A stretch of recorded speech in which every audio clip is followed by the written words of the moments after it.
कितने, कौन कौन से और क्यों? आज 3 स्टॉक्स लिए ठीक है। हैं, तीनों में कुछ ना कुछ ब्रोकरेज का तड़का है और कुछ थोड़ा सा मेरा पर्सनल व्यू भी है।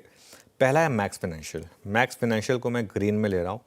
इंश्योरेंस स्टॉक्स में एक अच्छा मोमेंटम है और देखिए, unfortunate as it may be, लेकिन जब ये सब हादसे होते हैं तो लोग थोड़ा सा इंश्योरेंस की तरफ और ज़्यादा भागते हैं और अब कुछ एयरलाइन कंपनियां और ज़्यादा अपने को भी वैसे भी इंश्योर करें, लोग भी अपने आप को ज़्यादा इंश्योर करते हैं और इंश्योरेंस में मोमेंटम पिछले कुछ दिनों से है भी। जेफरीज की भी एक रिपोर्ट आई है, यहाँ पर भी बाय की रेटिंग है, 1830 का यहाँ पर उन्होंने प्राइस टारगेट दिया है। तो इनको FY26 में मार्जिन, AP अच्छी ग्रोथ की एक्सपेक्टेशन है यहाँ पर। तो ये सेक्टर जो है ना, मुझे लग रहा है कि एक आउट परफॉर्मिंग सेक्टर रहा है। फ्राइडे को भी नहीं गिरा और डेटा भी अच्छे रहे हैं, यहाँ पर वैल्यूएशन कंफर्ट भी है, इस वजह से इसको मैंने ग्रीन में लिया है। इंडिगो मैं न्यूट्रल कलर दिया, लेकिन मेरा मन ग्रीन का है। न्यूट्रल इसलिए दिया क्योंकि उसमें मैं इससे नहीं डर रहा, ये जो वॉर हो रही है इससे मैं नहीं डर रहा। मुझे बस एक चीज़ खटक रही है, वो जो गंगवाल फैमिली बेच रही थी तो बेच ही रही थी। अब जो प्रमोटर है उन्होंने भी एक बार बेचा था, आपको याद होगा, अब वो भी दूसरी ट्रांच बेचने को तैयार है। इसके लिए मैं प्योर फुल ग्रीन नहीं ले सकता है इसको, लेकिन एज एन इन्वेस्टर यहाँ से लेकर अगर आपको 4500 तक की गिरावट दिखती है, यहाँ से लेकर 4500 तक, अगर किसी भी कारण से गिर जाता है, इस ब्लॉक डील की वजह से गिर जाए, जियोपॉलिटिकल टेंशन एस्केलेट हो जाए उस वजह से गिर जाए, या और भी किसी कारण से गिर जाए, अगर ये कारण से किसी भी कारण से गिर जाए तो वो आपके लिए एक बाइंग अपॉर्चुनिटी होगी।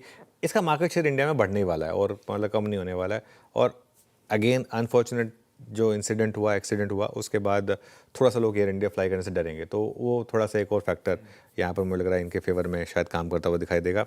और फाइनली Hyundai को मैं ग्रीन में ले रहा हूँ। Hyundai या Hyundai जो भी कहें आप, आज जितनी मैंने ब्रोकरेज रिपोर्ट्स पढ़ी उनमें मुझे सबसे ज़्यादा स्टैंड आउट यही लगी। UBS ने एक आई थिंक ये इनिशिएट कवरेज है शायद, और इनिशिएशन जब भी होता है तो एक इंटरेस्टिंग होता है। 2350 का टारगेट दिया है Hyundai पर, और मेरा ये मानना है कि Hyundai जो है ना भारत में, अब देखिए जो IPO जिस प्राइस पर आया नहीं आया, बहुत लोगों को दिक्कत थी कि कोई कोरियन कंपनी अपना पैसा घर ले गई, उन सबको छोड़ दीजिए आप, लेकिन एज अ स्टॉक मुझे लग रहा है कि इस समय शायद बेस्ट प्लेस स्टॉक है। और 16% का EBITDA कैगर पॉसिबल है। अगर 16% का EBITDA कैगर आएगा तो स्टॉक आपको 20% का कैगर भी दिखा सकता है। तो ये इसके लिए मुझे लग रहा है कि इसको मैं ग्रीन में ले रहा हूँ। एक और स्टॉक है जिसको मैं पासिंग में मेंशन कर रहा हूँ, लेकिन मैं इसको, मेरा व्यू नहीं है इस पर कोई। सन फार्मा को ध्यान में रखिएगा।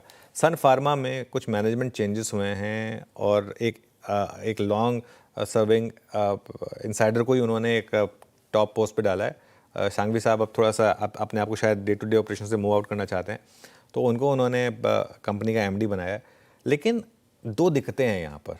पहली दिक्कत वो जो हलोल वाला मामला है, हलोल इनका सबसे बड़ा प्लांट है, वहाँ फिर US FDA की दिक्कतें आनी शुरू हो गई हैं और उन्होंने अब 8 आपत्तियाँ दी हैं। 8 आपत्ति बहुत ज़्यादा होती हैं, इनमें से अगर कोई भी अगर डेटा इंटीग्रिटी वाला मामला आ गया, थोड़ा सा लॉन्ग टर्म चार्ट भी रख दीजिए। अगर डेटा इंटीग्रिटी वाला मामला आ गया तो थोड़ी सी यहाँ पर दिक्कत हो सकती है। और दूसरा इनके इजराइल की भी एक कंपनी है, तो उसकी वजह से भी, तो ये स्टॉक ऐसा है मुझे लग रहा है कि ना तो बहुत ज़्यादा गिरेगा ना बहुत ज़्यादा चलेगा, एक मिडवे रहेगा। इस वजह से इसको मैंने आज सिर्फ एक पासिंग मेंशन किया है, इसको ऑफिशियली मैं ले नहीं रहा हूँ बिग स्टॉक्स में।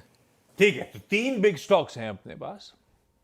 मैक्स फाइनेंशियल्स रडार पर रखिए, इन ग्रीन लेके चलेंगे आज की ट्रेडिंग सेशन के लिए। इंटरग्लोब को रख तो न्यूट्रल रहे, लेकिन किसी भी वजह से गिरावट आएगी तो ये टेक्सचर गिरावट में खरीदारी करने वाला, ऐसा सोच के चलिए। और Hyundai मोटर्स इन ग्रीन रखेंगे, वो इनिशिएट कवरेज वाली रिपोर्ट एग्रेसिव टारगेट्स के साथ जो सामने आई है। सन फार्मास्यूटिकल्स न्यूट्रल है, खबरों में है, ध्यान रखिएगा, लेकिन थोड़े से इफ्स एंड बट्स उस स्टॉक के साथ आज रहने वाले हैं।